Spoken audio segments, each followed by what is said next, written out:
स्वागत है आपका रेवोल्यूशनरी कॉन्सेप्ट में। मैं हूं आपका दोस्त विजय। आज की वीडियो का टॉपिक है लोकतंत्र बनाम लूटतंत्र। लोकतंत्र का महान पर्व चुनाव आ गए हैं। अब देश के कोने कोने से नेता चुने जाएंगे और मिलकर देश को चूना लगाएंगे।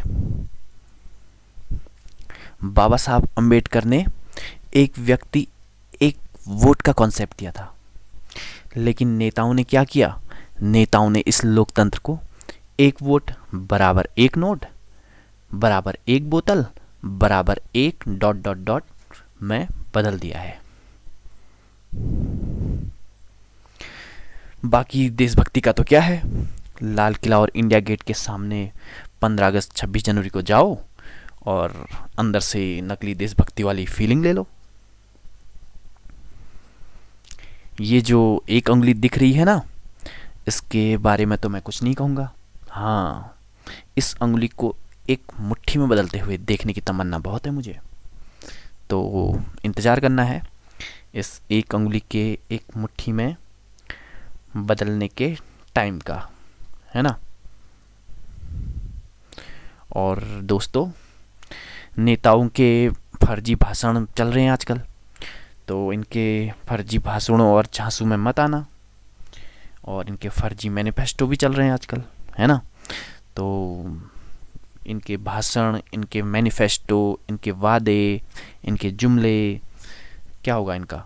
चुनाव परिणामों के अगले दिन ही ये इतिहास के कूड़ेदान में समा जाएंगे। और कूड़ेदान में समाने के बाद क्या होता है? बदबू आएगी इनसे, है ना। तो मैनिफेस्टो और भाषणों को तो भूल जाओ, दूसरे दिन ही ये कूड़ेदान में मिलेंगे आपको। और चुनाव क्या लगता है आपको? ये जो चुनाव है ये क्या है? क्या ये नेताजी हमारे देश सेवा के लिए चुनाव लड़ रहे हैं?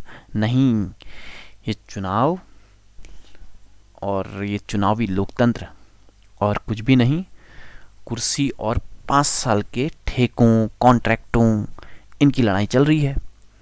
हर कोई नेता, कॉन्ट्रैक्टर, ठेकेदार बस इसी के लिए लड़ा जा रहा है ना। सरकार बनेगी, फिर कोई कॉन्ट्रैक्टर बन जाएगा, कोई ठेकेदार बन जाएगा।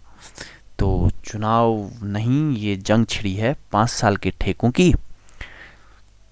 पूरे देश को लूट लूट जो भरे तिजोरी सेठों की।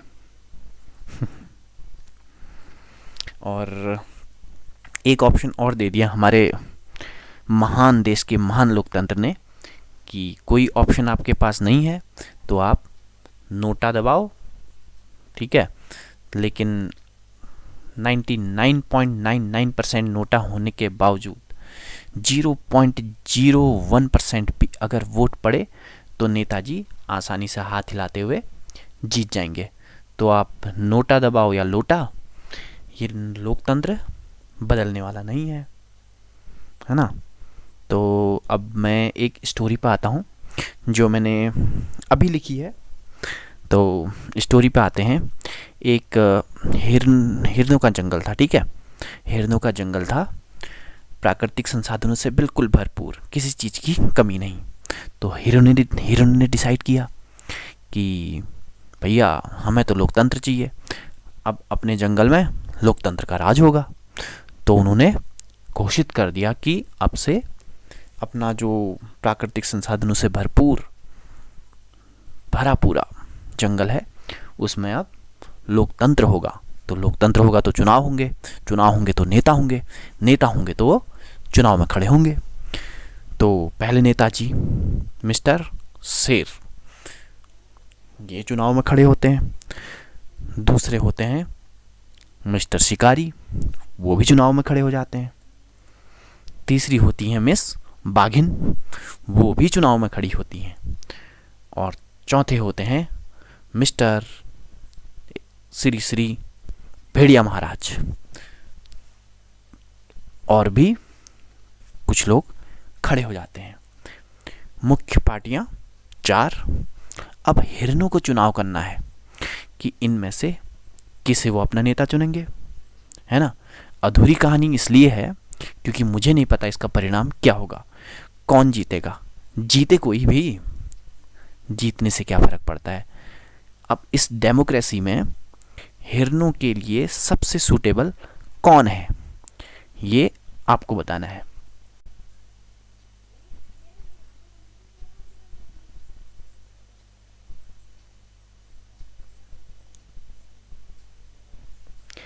तो आइए अपने महान देश के चुनावी नेताओं को डेडिकेटेड एक गाना सुनते हैं। गाने में कुछ कार्टून्स यूज़ किए हैं मैंने, तो कृपया नेताओं के समर्थक ज़्यादा पैनिक ना लें। आपके नेता जय।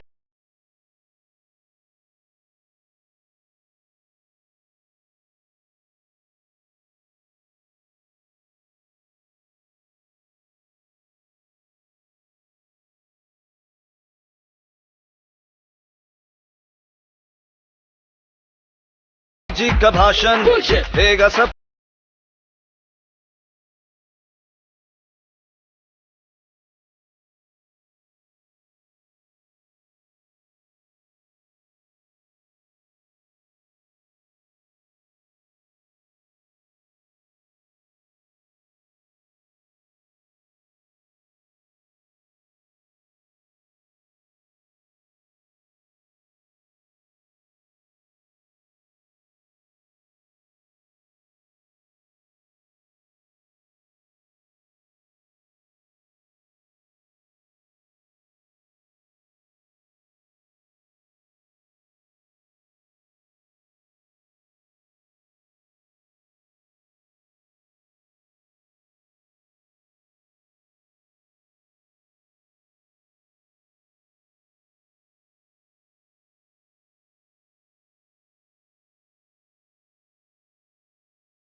काम होंगे बुलशिट बुलशिट बुलशिट, अपने हाथ में दम है रे।